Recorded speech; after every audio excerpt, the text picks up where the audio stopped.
S ವೀಕ್ಷಕರೇ ನಮಸ್ಕಾರ. News ಪಲ್ಸ್ಗೆ ಸ್ವಾಗತ. ನಾನು ದರ್ಶನ್. ಹಾವೇರಿ ಜಿಲ್ಲೆಯ ಬ್ಯಾಡಗಿ ತಾಲೂಕಿನ ಮಲ್ಲೂರು ಗ್ರಾಮದ ಸರ್ಕಾರಿ ಹಿರಿಯ ಉರ್ದು ಪ್ರಾಥಮಿಕ ಶಾಲೆಯಲ್ಲಿ ಜಾಗ ಒತ್ತುವರಿ ವಿಚಾರವಾಗಿ ವಿವಾದ ತೀವ್ರಗೊಂಡಿದೆ. ಶಾಲೆಯ ಜಾಗ ಸಂಬಂಧಿಸಿದ ವ್ಯಾಜ್ಯ ಸೋಮವಾರ ತಾರಕಕ್ಕೇರಿ ದೂರುದಾರ ಈರಪ್ಪ ಕುಲಕರ್ಣಿಯವರು ಶಾಲೆಯ ಗೇಟಿಗೆ ಬೀಗ ಹಾಕಿದ ಘಟನೆ ನಡೆದಿದೆ.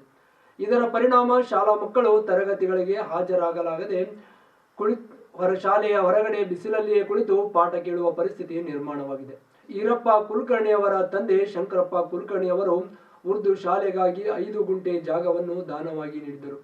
ಆದರೆ ಶಾಲೆ ಕಟ್ಟುವ ವೇಳೆ ದಾನವಾಗಿ ನೀಡಿದ್ದ ಜಾಗಕ್ಕಿಂತ ಹೆಚ್ಚುವರಿ ಜಾಗವನ್ನು ಒತ್ತುವರಿ ಮಾಡಿ ಕಟ್ಟಡ ನಿರ್ಮಿಸಲಾಗಿದೆ ಎಂದು ಈರಪ್ಪ ಕುಲಕರ್ಣಿ ಆರೋಪಿಸಿದ್ದಾರೆ.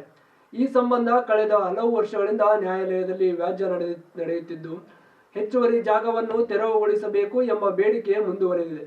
ಘಟನೆಯ ಮಾಹಿತಿ ತಿಳಿಯುತ್ತಿದ್ದಂತೆ ಬ್ಯಾಡಗಿ ತಹಶೀಲ್ದಾರ್ ಚಂದ್ರಶೇಖರ್, ಕ್ಷೇತ್ರ ಶಿಕ್ಷಣಾಧಿಕಾರಿ ಎಸ್.ಜೆ. ಕೋಟೆ ಹಾಗೂ ಪೊಲೀಸ್ ಅಧಿಕಾರಿಗಳು ಸ್ಥಳಕ್ಕೆ ಭೇಟಿ ನೀಡಿ ಪರಿಸ್ಥಿತಿಯನ್ನು ಅವಲೋಕಿಸಿದರು. ಮಕ್ಕಳ ಶಿಕ್ಷಣಕ್ಕಾಗಿ ಯಾವುದೇ ಅಡ್ಡಿ ಉಂಟಾಗದಂತೆ ತಾತ್ಕಾಲಿಕ ಪರಿಹಾರ ಮತ್ತು ಕಾನೂನುಬದ್ಧ ಕ್ರಮ ಕೈಗೊಳ್ಳುವುದಾಗಿ ಅಧಿಕಾರಿಗಳು ತಿಳಿಸಿದ್ದಾರೆ.